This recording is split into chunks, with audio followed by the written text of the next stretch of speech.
Hi all, welcome back to show ಮತ್ತು all in one YouTube channel. ನಾನು ನಿಮ್ಮ ಪ್ರೀತಿಯ ಬೀದರ್ ಹುಡುಗಿ.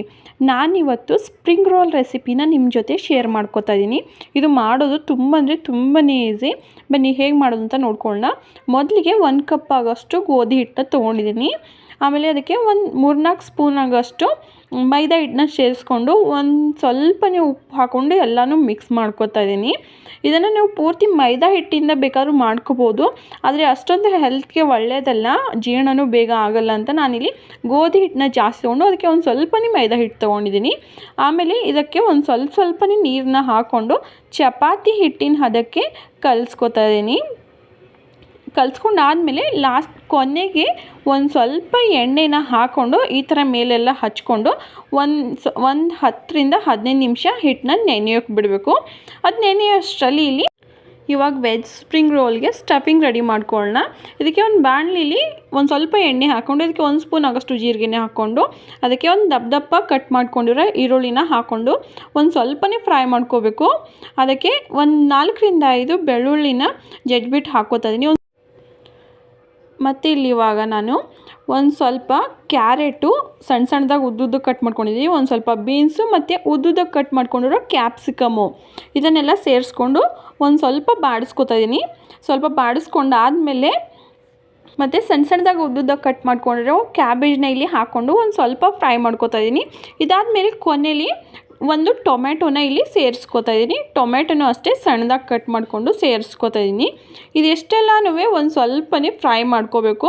ತರಕಾರಿ ಎಲ್ಲ ಜಾಸ್ತಿ ಫ್ರೈ ಮಾಡ್ಕೊಳ್ಳೋಕೆ ಹೋಗಬಾರ್ದು, ಯಾಕಂದರೆ ಕರಿಯುವಾಗ ಒಂದು ಸ್ವಲ್ಪ ಫ್ರೈ ಆಗುತ್ತೆ. ಅದಕ್ಕೆ ಇಲ್ಲಿ ಬರೀ 50% ಮಾತ್ರ ಕುಕ್ ಆದರೆ ಸಾಕು. ಮತ್ತು ಇದಕ್ಕೆ 1 ಸ್ಪೂನ್ ಆಗೋಷ್ಟು ಕಾರ್ನ್ಫ್ಲೋರ್ನ ಹಾಕ್ಕೋತಾ ಇದ್ದೀನಿ. 1 ಸ್ಪೂನ್ ಆಗೋಷ್ಟು ಸೋಯಾ ಸಾಸು ಮತ್ತು 1 ಸ್ಪೂನ್ ಆಗೋಷ್ಟು ರೆಡ್ ಚಿಲ್ಲಿ ಸಾಸು ಮತ್ತು 1 ಸ್ಪೂನ್ ಆಗೋಷ್ಟು ಅಚ್ಚ ಖಾರದ ಪುಡಿ, ಒಂದು ಸ್ವಲ್ಪ ಅರಿಶಿನ, ಒಂದು ಸ್ವಲ್ಪ ಗರಂ ಮಸಾಲೆ, ಒಂದು ಸ್ವಲ್ಪ ರುಚಿಗೆ ತಗೋಷ್ಟು ಉಪ್ಪು ಮತ್ತು ಒಂದು ಚಿಟಿಕೆಯಷ್ಟು ಬ್ಲ್ಯಾಕ್ ಪೆಪ್ಪರ್ ಪೌಡರ್ನ ಹಾಕ್ಕೊಂಡು ಕೊನೆಯಲ್ಲಿ ಕೊತ್ತಂಬರಿ ಸೊಪ್ಪನ್ನು ಹಾಕ್ಕೊಂಡು ನೀಟಾಗಿ ಮಿಕ್ಸ್ ಮಾಡಿಕೊಂಡ್ರೆ ಸ್ಟಫಿಂಗ್ ರೆಡಿ ಆಗೋಗುತ್ತೆ. ನಮ್ಮ ಮನೇಲೆಲ್ಲ ಹೆಂಗಂದರೆ ಏನಾದರೂ ಅನ್ನ ಅಥವಾ ಚಪಾತಿ ರೊಟ್ಟಿ ಈ ಥರ ಏನಾದರೂ ಮಾಡಿದ್ರೆ ಅದರಲ್ಲಿರೋ ತರಕಾರಿಗಳೆಲ್ಲ ತಟ್ಟೆಲಿ ಸೈಡಲ್ಲಿ ಎತ್ಬಿಟ್ಬಿಟ್ಟು ಬರೀ ಅನ್ನ ಚಪಾತಿ ರೊಟ್ಟಿ ಈ ಥರನೆಲ್ಲ ತಿಂದಾಕ್ಬಿಡ್ತಾರೆ. ತರಕಾರಿ ಎಲ್ಲ ಸೈಡಲ್ಲಿ ಹಾಗೆ ಇದ್ಬಿಡುತ್ತೆ. ಆದರೆ ಈ ಥರ ನಾವು ಸ್ಪ್ರಿಂಗ್ ರೋಲಲ್ಲಿ ತರಕಾರಿ ಎಲ್ಲ ಹಾಕ್ಬಿಟ್ಟು ಮಾಡಿಕೊಂಡ್ರೆ ಇದರಲ್ಲಿರೋ ತರಕಾರಿಗಳನ್ನು ಎತ್ತಿಡೋಕ್ಕಾಗಲ್ಲ, ತುಂಬಾ ಇಷ್ಟಪಟ್ಬಿಟ್ಟು ತಿಂತಾರೆ. ಆಮೇಲೆ ಇದಕ್ಕೆ ನಾವು ಯಾವ ತರಕಾರಿ ಬೇಕಾದರೂ ಸೇರಿಸ್ಕೋಬೋದು ನಮಗೆ ಇಷ್ಟವಾದ ತರಕಾರಿಗಳನ್ನ. ಇದರಿಂದ ಮಕ್ಕಳಿಗೂ ಅಥವಾ ದೊಡ್ಡವರಿಗೂ ತರಕಾರಿ ತಿನ್ನಿಸ್ದಂಗೂ ಆಗುತ್ತೆ, ಅವ್ರಿಗೆ ಒಂಥರ ಕುರ್ಕಲ್ ತಿಂಡಿ ತಿಂದಂಗೂ ಆಗುತ್ತೆ. ನೀವು ಒಂದ್ಸಲ ಈ ಥರ ಹೆಲ್ದಿ ಫುಡ್ನ ಮನೇಲಿ ಟ್ರೈ ಮಾಡಿ ನೋಡಿ. ತುಂಬ ಇಷ್ಟಪಟ್ಟು ತಿಂತಾರೆ ಮನೇಲಿ ಎಲ್ಲರೂ. ಅವ್ರಿಗೆ ಅನ್ಸುತ್ತೆ ಇದು ಜಂಕ್ ಫುಡ್ ಅಂತ, ಅದಕ್ಕೆ ಇಷ್ಟಪಟ್ಟು ತಿಂತಾರೆ. ಆದರೆ ಒಳಗಡೆ ಇರೋ ತರಕಾರಿಗಳೆಲ್ಲ ಗೊತ್ತಲ್ಲ, ಅದು ಹೆಲ್ದಿ ಫುಡ್ಡೇ ಆಗಿರುತ್ತೆ. ಈ ಕಡೆ ಹಿಟ್ಟು ಕೂಡ ಚೆನ್ನಾಗಿ ಸಾಫ್ಟಾಗಿ ಆಗಿದೆ, ನೋಡ್ಬೋದು ನೀವಿಲ್ಲಿ ಎಷ್ಟು ಚೆನ್ನಾಗಿ ಆಗಿದೆ ಅಂತ. ಇದಕ್ಕೆ ಚಿಕ್ಕದಾಗಿ ಉಳ್ಳೆಗಳನ್ನ ಮಾಡಿಕೊಂಡು ಪೂರಿ ಥರ ಲಟ್ಟಿಸ್ಕೊಂಡಿದ್ದೀನಿ ಮೊದಲು ದಪ್ಪ.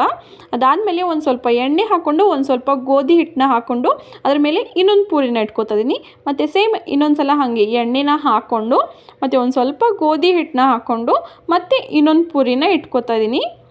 ಮತ್ತು ಮೇಲೆ ಒಂದು ಸ್ವಲ್ಪ ಎಣ್ಣೆ ಹಾಕ್ಕೊಂಡು ಇದಕ್ಕೆ ನೀಟಾಗಿ ಲಟ್ಟಿಸ್ಕೋಬೇಕು, ಚಪಾತಿ ಥರನೇ ಲಟ್ಟಿಸ್ಕೋಬೇಕು. ಆಮೇಲೆ ಸ್ಪ್ರಿಂಗ್ ರೋಲ್ ಶೀಟು ಅಂಗಡಿಗಳಲ್ಲಿ ಸಿಗುತ್ತೆ, ಆದರೆ ಅದು ಯಾವಾಗ ಮಾಡಿರ್ತಾರೋ ಹೆಂಗೆ ಮಾಡಿರ್ತಾರೋ ಮೈದಾ ಹಿಟ್ಟಿಂದಿರುತ್ತೆ, ಎಷ್ಟು ದಿನ ಆಗಿರುತ್ತೋ ಅದು ಎಷ್ಟು ಮಟ್ಟಿಗೆ ಒಳ್ಳೆಯದೋ ನಂಗೆ ಗೊತ್ತಿಲ್ಲ. ಅದಕ್ಕೆ ನಾನು ಈ ಥರ ಮನೇಲೇ ಮಾಡ್ಕೋತೀನಿ. ನೀವು ಒಂದು ಸಲ ಮನೇಲಿ ಟ್ರೈ ಮಾಡಿ ನೋಡಿರಿ, ತುಂಬಾ ಚೆನ್ನಾಗಿ ಬರುತ್ತೆ. ಆಮೇಲೆ ಇಷ್ಟು ತುಂಬ ದಪ್ಪನೂ ಇರಬಾರ್ದು, ತುಂಬ ಸಣ್ಣನೂ ಇರಬಾರ್ದು, ಮೀಡಿಯಮ್ ಸೈಜಲ್ಲಿ ಚಪಾತಿ ಥರ ಲಟ್ಟಿಸ್ಕೊಂಡು ಕಾದಿರೋ ಹಂಚು ಮೇಲೆ ಹಾಕ್ಕೊಂಡು ಒಂದು ಸ್ವಲ್ಪನೇ ಬೇಯಿಸ್ಕೋಬೇಕು, ಜಾಸ್ತಿ ಬೇಯಿಸ್ಕೊಳ್ಳೋಕೆ ಹೋಗಬಾರ್ದು, ಆಮೇಲೆ ಗಟ್ಟಿ ಆಗಿಬಿಡುತ್ತೆ. ಸ್ಪ್ರಿಂಗ್ ರೋಲ್ ಮಾಡೋಕ್ಕಾಗಲ್ಲ, ಅಂದರೆ ರೋಲ್ ಥರ ಮಾಡೋಕ್ಕಾಗಲ್ಲ. ನೋಡಿ ಇಷ್ಟಾದರೆ ಸಾಕು. ಇವಾಗ ಒಂದು ಸ್ವಲ್ಪನೇ ಕಣ್ಣು ಬಿದ್ದಿದೆ ಇವಾಗ ಇದನ್ನು ನಾನು ಇವಾಗ ಒಂದು ಕಡೆ ಎತ್ತಿಟ್ಕೋತಾ ಇದ್ದೀನಿ. ನೋಡಿ ಈ ಥರ ಎತ್ತಿಟ್ಕೊಂಡಾದಮೇಲೆ 3 ಪೂರಿಗಳನ್ನ ಇಟ್ಕೊಂಡು ಲಟ್ಟಿಸ್ಕೊಂಡಿದ್ವಲ್ಲ ಅದನ್ನೆಲ್ಲ ಇವಾಗ ಸಪ್ರೇಟು ಮಾಡ್ಕೋಬೋದು. ನೋಡಿ ನಾನು ತೋರಿಸ್ಕೊತಾ ಇದ್ದೀನಿ ಎಷ್ಟು ಚೆನ್ನಾಗಿ ಬಂದಿದೆ, ಎಲ್ಲ ಸಪ್ರೇಟ್ ಆಗ್ತಾಯಿದೆ. ಕೆಳಗಡೆ ಹಿಡ್ಕೊಂಡೆ ನನ್ನ ಕೈ ಕೂಡ ಕಾಣಿಸ್ತಾ ಇದೆ, ಚಪಾತಿ ಕೆಳಗಡೆಯಿಂದ, ಅಂದರೆ ಈ ಶೀಟ್ ಕೆಳಗಡೆಯಿಂದ ನನ್ನ ಕೈ ಕಾಣಿಸ್ತಾ ಇದೆ. ಇಷ್ಟು ತೆಳ್ಳಗಾದರೂ ಸಾಕು. ಎಲ್ಲ ಚಪಾತಿ ಶೀಟ್ಗಳನ್ನು ಇವಾಗ ಸಪ್ರೇಟ್ ಮಾಡ್ಕೋತಾ ಇದ್ದೀನಿ. ಆಮೇಲೆ 1-2 ಸ್ಪೂನ್ ಆಗೋಷ್ಟು ಮೈದಾ ಹಿಟ್ಟನ್ನ ಒಂದು ಬೌಲಿಗೆ ಹಾಕ್ಕೊಂಡು ಅದಕ್ಕೆ ಒಂದು ಸ್ವಲ್ಪನೇ ನೀರನ್ನ ಹಾಕ್ಕೊಂಡು ಗಂಟು ಆಗದೆ ಇರೋ ಥರ ಮಿಕ್ಸ್ ಮಾಡ್ಕೊತಾ ಇದ್ದೀನಿ. ಇದು ಏನಕ್ಕಂದರೆ ನಮಗೆ ಇದು ಫೆವಿಕೋಲ್ ಥರ ಕೆಲಸ ಮಾಡುತ್ತೆ. ಇವಾಗ ಅಂದರೆ ಫೆವಿಕೋಲ್ ಥರ ಅಂದರೆ ತೋರಿಸ್ತೀನಿ ಇವಾಗ ಹೇಗೆ ಅಂತ. ನೀಟಾಗಿ ಮಿಕ್ಸ್ ಮಾಡ್ಕೊಂಡು ಆದಮೇಲೆ ಇದನ್ನು ಇವಾಗ ಒಂದು ಸೈಡಿಗೆ ಎತ್ತಿಟ್ಕೊಂಡು ಇದರೊಳಗಡೆಯಿಂದ ಒಂದು ಶೀಟ್ನ ತೊಗೋತಾ ಇದ್ದೀನಿ. ಆಮೇಲೆ ನಾವು ಸ್ಟಫಿಂಗ್ ರೆಡಿ ಮಾಡಿದ್ವಲ್ಲ ವೆಜ್ದು, ಅದನ್ನೆಲ್ಲ ಇಲ್ಲಿ ಒಂದು ಸ್ವಲ್ಪನೇ ಫಿಲ್ ಮಾಡ್ಕೋಬೇಕು. ನೀವು ಒಂದ್ಸಲ ಈ ಸ್ಪ್ರಿಂಗ್ ರೋಲ್ನ ಮನೇಲಿ ಟ್ರೈ ಮಾಡಿ ನೋಡಿ, ತುಂಬಾ ಟೇಸ್ಟಿಯಾಗಿ ಕ್ರಿಸ್ಪಿಯಾಗಿ ಬರುತ್ತೆ ಮತ್ತು ಕ್ವಿಕ್ಕಾಗೂ ಆಗುತ್ತೆ. ನೋಡಿ ವೆಜ್ಜಸ್ ಎಲ್ಲ ಈ ಥರ ಇಟ್ಕೊಂಡಾದಮೇಲೆ ಮಿಕ್ಸ್ ಮಾಡ್ಕೊಂಡಿರೋ ಮೈದಾ ಹಿಟ್ಟನ್ನ ಇಲ್ಲಿ ಈ ಥರ ಎಲ್ಲ ಕಡೆ ಹಚ್ಕೋಬೇಕಾಗುತ್ತೆ. ಯಾಕಂದರೆ ನಾವು ಈ ರೋಲ್ನ ಎಣ್ಣೆಲಿ ಬಿಟ್ಟಾಗ ಆ ರೋಲು ಬಿಚ್ಕೋಬಾರ್ದು ಅಂತ. ಈ ಥರ ನೀಟಾಗಿ ಮೈದಾ ಹಿಟ್ಟನ್ನ ಹಚ್ಕೊಂಡು ಕಂಪ್ಲೀಟಾಗಿ ರೋಲ್ ಮಾಡಿಕೊಂಡ್ರೆ ನಾವು ಎಣ್ಣೆಲಿ ಬಿಟ್ಟರು ಅದು ರೋಲು ಬಿಚ್ಕೊಳ್ಳಲ್ಲ. ತೋರಿಸ್ತೀನಿ ನಾನು ಇವಾಗ ನಿಮಗೆ. ಮಕ್ಕಳಿಗೆ ಚಪಾತಿ, ರೊಟ್ಟಿ, ಅನ್ನ, ಮುದ್ದೆಗಳು ತಿನ್ನೋದಕ್ಕಿಂತ ಈ ಥರ ರೋಲ್ಗಳು ಮಾಡಿಕೊಟ್ರೆ ತುಂಬ ಅಂದರೆ ತುಂಬಾ ಇಷ್ಟಪಟ್ಟು ತಿಂತಾರೆ. ಕೈಯಲ್ಲಿ ಹಿಡ್ಕೊಂಡು ಆಟ ಆಡಿಕೊಂಡು ಆರಾಮಾಗಿ ತಿನ್ಕೊಂಡು ಮುಗಿಸ್ಕೋತಾರೆ. ಅವ್ರ ಹೊಟ್ಟೆನೂ ತುಂಬುತ್ತೆ, ಹಾಗೆ ಆರೋಗ್ಯಕ್ಕೂ ಒಳ್ಳೆಯದು. ತುಂಬಾ ವೆಜಿಟೇಬಲ್ಸ್ ಎಲ್ಲ ಹಾಕಿರ್ತೀವಲ್ಲ. ನೋಡಿ ಇನ್ನೊಂದು ರೋಲ್ ಮಾಡ್ಕೊಂಡು ತೋರಿಸ್ತಾ ಇದ್ದೀನಿ. ಮೊದಲಿಗೆ ಶೀಟ್ನ ಕೆಳಗಡೆ ಇಟ್ಟು ಒಳಗಡೆ ಎಲ್ಲ ಸ್ಟಫಿಂಗ್ನ ಹಾಕ್ಕೊಂಡು ಒಂದು ಸಲ ಅದನ್ನು ಮಡ್ಚಿಬಿಟ್ಟು ಎಲ್ಲ ಕಡೆ ಮೈದಾ ಹಿಟ್ಟನ್ನ ಹಚ್ಕೊಂಡು ಮತ್ತೆ ಫುಲ್ ರೋಲ್ ಥರ ಮಾಡ್ಕೋಬೇಕು. ಇಷ್ಟಾದರೆ ಮುಗ್ದೋಯ್ತು. ತುಂಬಾ ಬೇಗ ಆಗಿಬಿಡುತ್ತೆ. ಹಾಗೆ ಇನ್ನು ಯಾರೆಲ್ಲ ನನ್ನ ಚಾನಲ್ಗೆ ಸಬ್ಸ್ಕ್ರೈಬ್ ಮಾಡಿಲ್ಲ, ದಯವಿಟ್ಟು ಒಂದು ಸಲ ಸಬ್ಸ್ಕ್ರೈಬ್ ಮಾಡಿಕೊಂಡು ವೀಡಿಯೋನ ನೋಡ್ಕೊಳ್ಳಿ.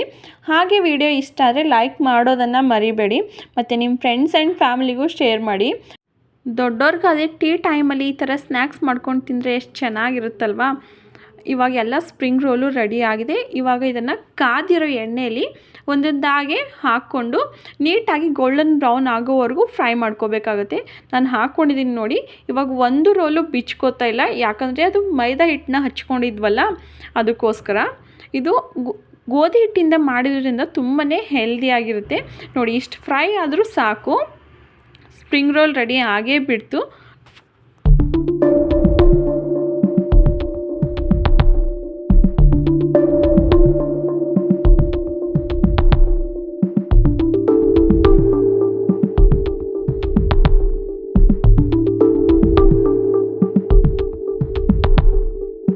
ವಿಡಿಯೋ ಇಷ್ಟ ಆದರೆ ದಯವಿಟ್ಟು ಒಂದು ಸಲ ಲೈಕ್ ಮಾಡಿ. Thank you for watching.